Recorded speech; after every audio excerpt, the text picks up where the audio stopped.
जालना शहरात LPG auto gas पंपावरती रिक्षा चालकांची तुफान गर्दी आपल्याला पाहायला मिळत आहे। जालना शहरातल्या गांधी चमन परिसरातल्या एलपीजी ऑटो गॅस पंपावरती मी आहे। आपण जर माझ्या पाठीमागे ही दृश्य पाहिली तर एलपीजी गॅस भरण्यासाठी जालना शहरातल्या रिक्षा चालकांनी मोठ्या प्रमाणात गर्दी केल्याचं चित्र खरं तर आपल्याला पाहायला मिळत आहे। जालना शहरामध्ये एकूण 4 पंप एलपीजीचे आहे, मात्र तीनही पंपावर गेल्या 2 ते 3 दिवसापासून साठा संपून गेला असल्याने एकाच पंपावरती साठा केवळ शिल्लक आहे। त्यामुळे याच ठिकाणी जवळपास आपण जर पाहिलं तर अर्धा ते पाऊण किलोमीटरच्या रांगा रिक्षा चालकांच्या आपल्याला या ठिकाणी पाहायला मिळत आहे। खरं तर जालना शहरामध्ये 3,500 रिक्षा चालक आहे आणि हेच एलपीजी गॅसवर चालतात। मात्र एलपीजी गॅसचा साठा सद्यस्थितीला इतर तीनही पंपावर उपलब्ध नसल्यामुळे आपण पाहतोय की गेल्या 2 ते 2.5 तासापासून हे रिक्षा चालक जे आहेत ते एलपीजी गॅस भरण्यासाठी प्रतीक्षेत असल्याचं आपल्याला पाहायला मिळतंय।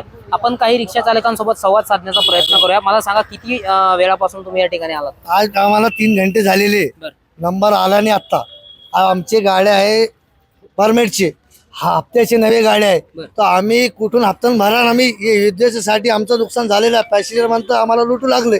आम्ही आता किती फटका बसला तुम्हाला? आम्हाला लय फटका बसला। किरायची गाडी 300 रुपयाची आहे, हप्त्याची गाडी आहे 13,000 रुपयाची, कुठून भरा आम्ही? तर आम्हाला काय गव्हर्नमेंटने सहायता देणार, आम्ही हप्ते नाही भरणार। आम्हाला मुलात द्या, जब तक युद्ध चालू जब तक हप्ते नका भरा। आम्ही हप्ता कुठून देऊ? घर चालायचं, किरायचं घर आहे, आम्ही कुठं जा, कोणाला शिकायत करा? गव्हर्नमेंटची ही विनंती आहे माझी की आमच्या गाड्याला हप्त्याला ठेवा। बँकवाल्याला सांगा की हप्ते घ्या नका। आम्ही रिक्षाला कुठून जाईल? पेट्रोल म्हणतं की 2 लिटरच्या वर भेटत नाही। आम्ही नंबर जालना शहरात किती एलपीजी पंप आहेत? जालना शहरामध्ये 4 पंप आहे और 2 हायवे पेट्रोल पंप आहे औरंगाबाद रोडवर, ते बी बंद आहे, ही बी बंद आहे। फक्त ही चालू आहे 95 रुपये किलो देतो आम्हाला, 60 रुपयाचं 95 रुपये। म्हणजे रेट मध्ये सुद्धा आता वाढ झाली? 45 रुपये वाढ झाली। तर आम्ही काय करा? आधी किती होता रेट? पहिले 60 रुपये था, आता किती? हा 95 रुपये। म्हणजे तुम्हाला सुद्धा हे आर्थिक आता भार सोसावा लागतो? लई लई कठीण झालेलं आमना। पॅसेंजर झगडे करता आमच्या जवळ, 40चे 20 कसे घे, 20 रुपये घ्या, 40 रुपये कशाला घेतो? बरं, आपल्यासोबत एक काका आहे, किती वेळापासून तुम्ही थांबलेले आहेत? मी आता 2 घंटे झाले मला लाईनीमध्ये लागू, पण काय माझा नंबर आला नाही। आणि कसं आहे की अगोदर 60 रुपये होतं, आता रोजचे रोज कसे करू राहिले लोक, आता 95 रुपये, कुठं 90 रुपये, कुठं 100। आज 95 रुपये रेट आहे? हा, हे काहीतरी करायला पाहिजे। पॅसेंजर आम्हाला काय 10 रुपये वाढवून नाही देऊ राहिलं, म्हणायला गेले तर आमच्याकडून भांडणं करून राहिले। आणि इथलचं म्हणजे कसं झालेलं आहे की पोटावरचे सगळे रिक्षे हे घेतलेले फायनान्सने। आता आमचं फायनान्स निघूस तर इथंच आमचे 4-5 घंटे चालले भाऊ। आम्ही काय करावं हीच गव्हर्नमेंटला आम्हाची ही आहे मागणी। काय तुमची मग? मागणी आहे की अगोदरचाच भाव ठेवा आणि सगळे पेट्रोल पंप चालू ठेवा। आम्ही जी रेट आहे आमच्या तीच घेऊ।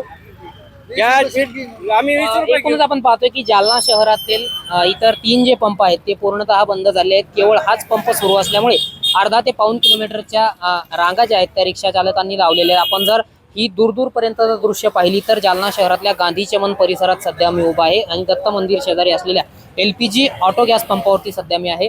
आपण जर पाहिलं तर पंपावरून निघल्यापासून जवळपास पाऊण किलोमीटरच्या रांगा ज्या आहेत त्या या एलपीजी ऑटो गॅस पंपावरती लागलेल्या आहेत। आपण जर पाहिलं तर हे रिक्षा चालक दादा सुद्धा थकून या ठिकाणी बसलेले आहेत। किती वेळापासून तुम्ही थांबलेत? कमीत कमी 4 तास झाले आम्हाला थांबून। 4 तासापासून अजूनही नंबर येईना। नंबर पर्यंत व्यवस्थित माल संपतो का काय हे सांगता येत नाही। तिथपर्यंत जाऊ गॅस मिळेल की नाही याची सुद्धा गॅरंटी नाही आम्हाला। आता काय करावं इथून पुढे? माल भेटला तर ठीक आहे, गाडी चालत नाही तर काय चालन गाडी? हे सुद्धा गेल्या 4 तासापासून थांबलेले आहेत। आपण पाहतोय की प्रत्येक रिक्षा चालकाचं हेच म्हणणं आहे की या ठिकाणी एलपीजी गॅस मिळेल की नाही याची सुद्धा गॅरंटी नाही। गेल्या 2.5 ते 3 तासापासून हे रिक्षा चालक लाईन मध्ये उभा असल्याचे चित्र पाहायला मिळत आहे। दादा, किती वेळापासून उभा आहेत आणि कुठून आला तुम्ही? 2 घंटे हो गए, 2 घंटे से खड़े हैं।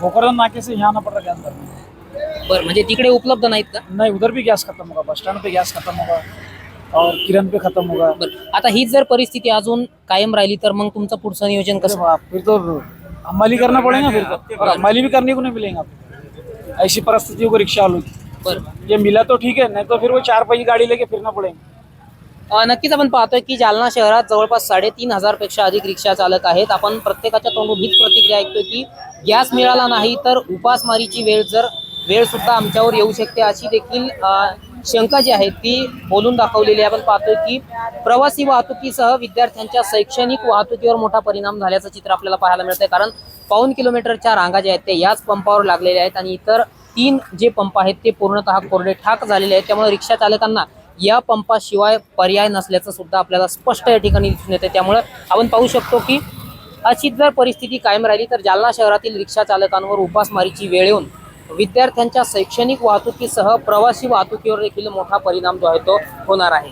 रामनाथ डाकणे, TV9 मराठी, जालना.